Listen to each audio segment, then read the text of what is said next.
ఈరోజు పక్క రాష్ట్రంలో నారా చంద్రబాబు నాయుడు గారు ముఖ్యమంత్రిగా బాధ్యత చేపట్టిన తర్వాత అభివృద్ధిలో సంక్షేమంలో వారితో పోటీ పడి ఈ రాష్ట్రాన్ని ముందుకు నడిపించే అవకాశం నాకు వచ్చింది.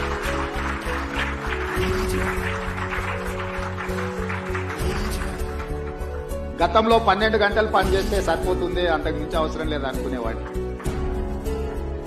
కానీ ఇప్పుడు వారు 18 గంటలు పనిచేస్తే నేను 12 గంటలతో సరిపోతే కుదరదు. కాబట్టి మా అధికారులకు మా సహచరులకు మనం కూడా 18 గంటలు పని చేయాల్సిందే.